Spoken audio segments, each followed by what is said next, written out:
Bonsoir, nous sommes lundi 16 mai 2022. Bienvenue à ce rendez-vous du journal en langue française dont voici les principaux titres. Composition d'une hymne à la fraternité entre le Burundi, le Rwanda et la RDC. Une chanson produite pour marquer la journée internationale du vivre ensemble. La star de la musique ougandaise, José Chameleone, a électrisé les foules et les mélomanes de Bujumbura ce week-end. Nous revenons sur l'événement dans ce journal. Bienvenue encore une fois.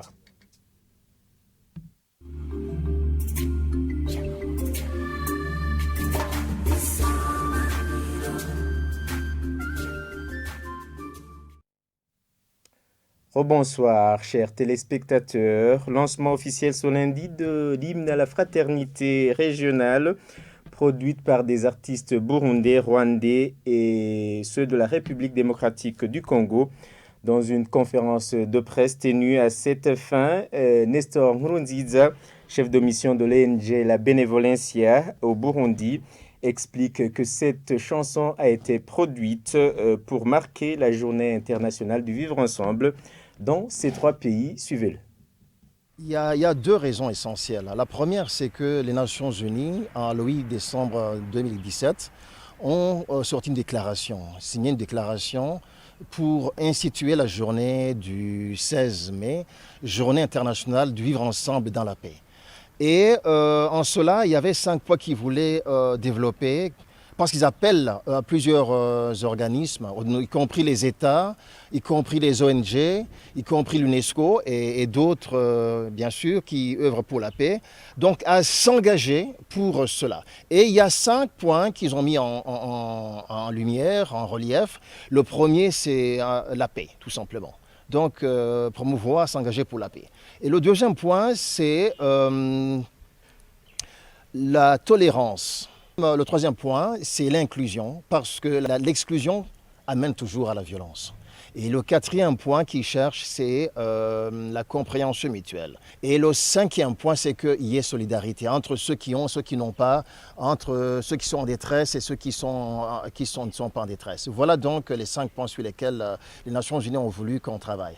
Et aujourd'hui, donc, la Benevolencia a prévu pour cette journée, on a mis ensemble 21 artistes burundais, rwandais, congolais qui sont rassemblés à Goma et qui ont produit donc cet hymne à la fraternité. Fraternité, donc, comme je disais, entre ces peuples, entre les communautés et tout ce que l'on veut. Et donc la Benevolencia a voulu en fait marquer la journée d'aujourd'hui. On a voulu marquer ça par la sortie de cette chanson, afin que les radios, afin que les médias, les réseaux, ce qui passe sur les réseaux sociaux, la télévision et tous les autres, n'est-ce pas, puissent aussi faire passer ce message de paix et de fraternité.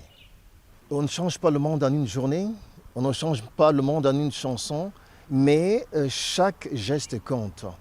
Et on espère pouvoir rassembler plus de musiciens pour plus de messages de paix.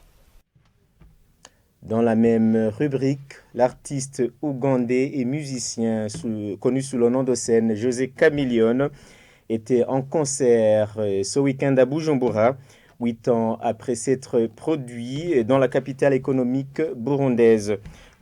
Paulin Bizimana, patron de Crystal Event, l'organisateur de l'événement, parle d'une occasion majeure de promouvoir la musique après un arrêt momentané dû à la pandémie du Covid-19. Je vous prie de le suivre. Comme vous savez, José Chameleone, c'est une légende. Vous avez vu hier on a eu toutes les générations. On a des vieux, des moins jeunes, il y a des plus jeunes. Donc il va y avoir de tout aujourd'hui. Oui. C'est un gars qui est vraiment très apprécié. Cet événement est là pour réunir beaucoup de gens. Vous savez très bien que pendant la pandémie, on avait arrêté toute activité, tous les événements. C'est le premier, je dirais c'est le deuxième, après celui qu'on a eu à Van Beach. Et celui-ci, on attend une grande surprise. On vous offre une grande surprise. On vous amène Weezo. Je ne sais pas si vous vous souvenez de Radiant Weezo. Il y a le frère de Chameleone qui est là aujourd'hui. Comme vous savez, les gens de Bujumbura, on aime bien s'amuser. Donc, pourquoi l'arrêter? On s'est toujours bien amusé à Bujumbura. Il ne faut pas arrêter ça. Il faut soutenir les organisations événementielles. Parce que, voilà, nous, on est là pour montrer les beautés de chez nous. On est là pour montrer qu'il y a la paix. Oui, c'est pour ça. Il faut amuser les gens. Exact. Ah oui, comme vous savez, Crystal Events, on a dormi pendant toute une année, pendant la pandémie. Et là, on a organisé 6 événements jusqu'au mois de décembre. Oui.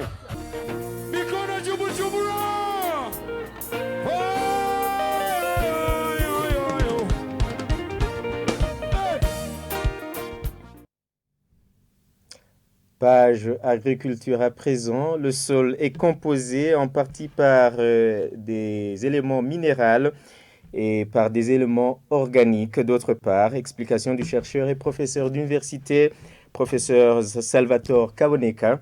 Il indique que la partie organique entretient à la fois le sol et les plantes.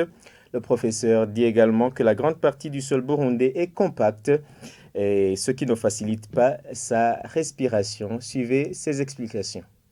Le sol tel qu'il est formé, il a une origine organique à partir de la matière organique, il a une origine minérale à partir de la roche. Donc fondamentalement, le sol tel que créé, il est organo-minéral. Au niveau de l'avantage du fertilisant organo-minéral dans cette zone à risque de salinité, c'est que la matière organique a des propriétés d'aération du sol à risque de compacité, permet la création de pores, de trous si vous voulez, qui permettent le mouvement de l'eau verticale, n'est-ce pas? Et du moment que tu sais que la salinité, s'il y a une forte concentration de sel en surface, si vous améliorez la porosité de vos sols par l'application des sources organiques, ça veut dire que vous permettez au sol d'être perméable et une forte chance que ces sels puissent s'infiltrer en profondeur et donc aller au-delà du système racinaire du riz ou d'autres cultures, n'est-ce pas?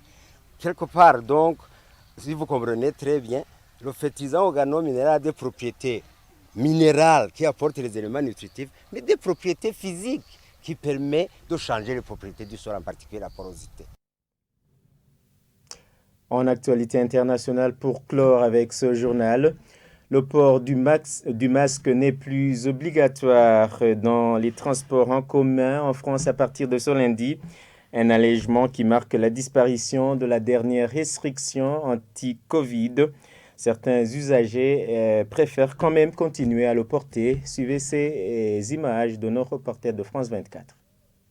Le pas est toujours aussi pressé à l'heure de pointe. Mais mine de rien, le visage du métro lyonnais a changé ce matin. Dans les rames, les usagers ont tombé le masque. Ça fait plaisir de revoir des visages et des sourires. On avait oublié à quoi ressemblaient les gens en fait. Ça fait déjà quelques jours qu'on l'avait un peu abandonné, il faut reconnaître. On respire, on se sent mieux, mais c'est déstabilisant.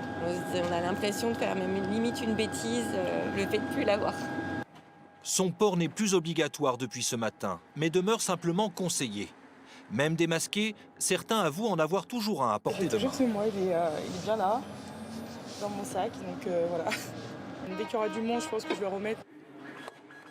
Même si l'épidémie a reculé, quelques usagers préfèrent rester prudents et gardent le masque en permanence tout au long du trajet.